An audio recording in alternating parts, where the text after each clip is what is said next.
All right. So one of the things that's kind of stood out to me as the 49ers go through this offseason, what they did in the draft and then where they're set up now, uh, entering week 2 of training camp, is that the draft in a lot of ways was making up for lost time. The 49ers, for several years with a lot of different regimes, went defensive line early in drafts. That's how they got guys like DeForest Buckner and Eric Armstead and Nick Bosa. They tried it with Javon Kinlaw.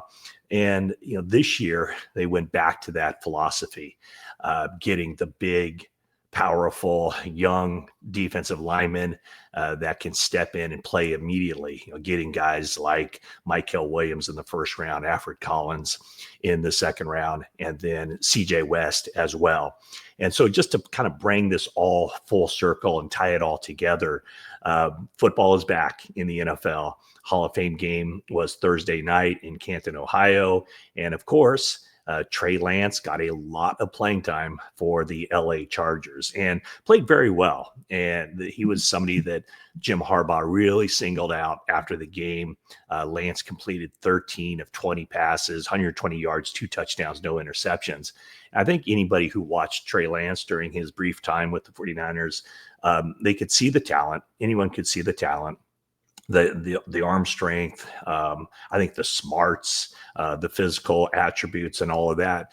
You can see why the 49ers were smitten with him and thought that there was a lot of upside and he had the potential to be a franchise quarterback. His biggest downfall was that he just didn't play much. He couldn't get on the field. He couldn't stay on the field.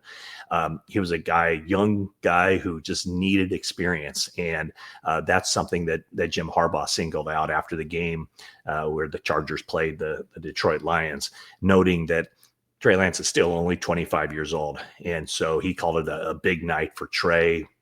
They thought he threw the ball well and he acquitted himself quite well in that game as he competes for a backup job behind Justin Herbert. Trey Lance will be battling it out against Taylor Heineke for the number 2 spot for the Chargers.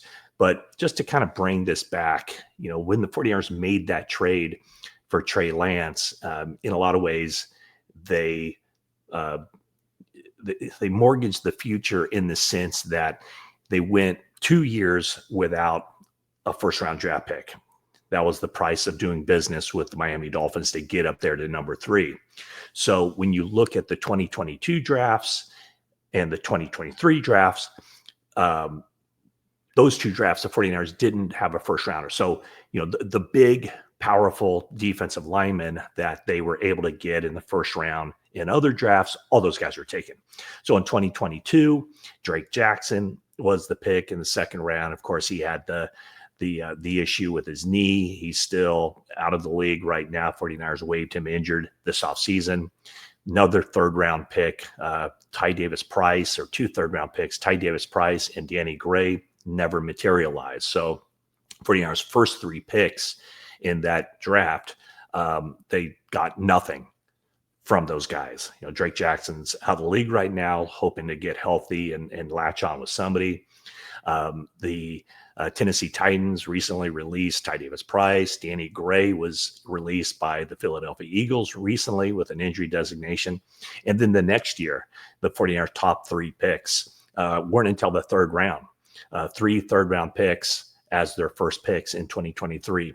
Ji'Ayir Brown, Jake Moody, Cameron Latu. So, Moody battling for a spot, kicker who's up against Greg Joseph for a spot on the 49ers 53-man roster. Cameron Latu was released, entering his second year, never stepped on the field for the 49ers in a regular season game. And then there's Ji'Ayir Brown. Ji'Ayir Brown had an opportunity to ask him about his second year. He finished his rookie year so strong, and it looked like the arrow was definitely pointing up on his career. He gets the interception in the Super Bowl against Patrick Mahomes, but then last year did not take that next step. And I asked him about that, not taking that next step. What did he see, from himself that year? And he did say that he does have a high standard, and that he fell short of that his last year. He said there were a lot of reasons for that. He had nerve damage in his right shoulder from a tackle he administered against Travis Kelce late in that Super Bowl game. He also had an ankle injury that was kind of bothering him and required surgery this offseason. Also, it seems like, he was just kind of, he bonded well with Steve Wilks. Steve Wilks, defensive coordinator in Ji'Ayir Brown's rookie season, very good working with young defensive backs.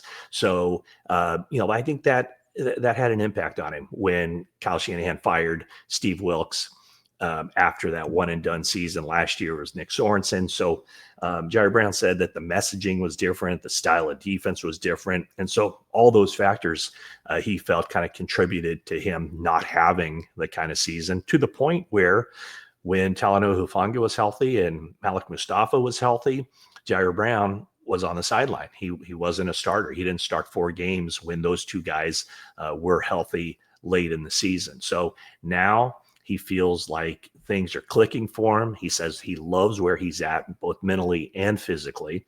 And he says, from a communication standpoint, he's working well back there. Right now, Ji'Ayir Brown looks like a starter. He'll be a starter week 1, probably alongside Jason Pinnock. So he says, my demeanor, my posture, everything is just different. So, the trying to kind of tie it all together with Trey Lance playing, trying to find his way in the NFL.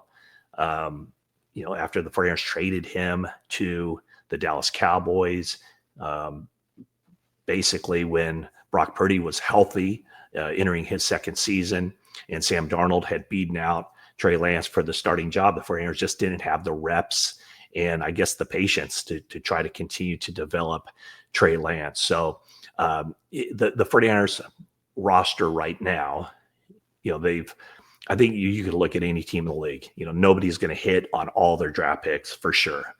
The 49ers roster is still good, but there's an element of their roster that just hasn't been able to keep up from the depth standpoint, from having the guys ready to step in. And I think a lot of that has to do with that Trey Lance trade, passing up or missing the opportunity to bring in some young, talented players who fit certain roles for the 49ers and certain key roles. So that's why, the defensive line needed to be addressed this offseason.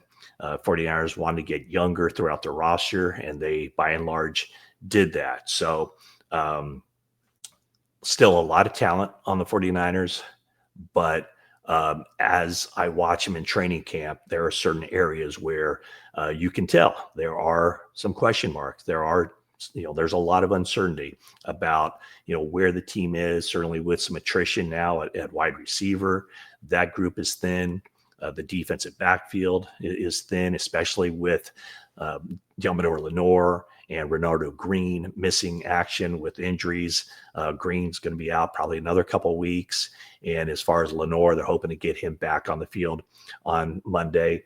And then the defensive line, watching the one-on-ones on Thursday, the 49ers offensive line really had a good day against the defensive line. It was a defensive line on this day that didn't have Nick Bosa. So, you kind of wonder where are those sacks going to come from in addition to Bosa. 49ers are hoping that Bryce Huff can step in, acquired in a trade, and resume, the sack artistry that he showed in 2023 when he had 10 sacks last year.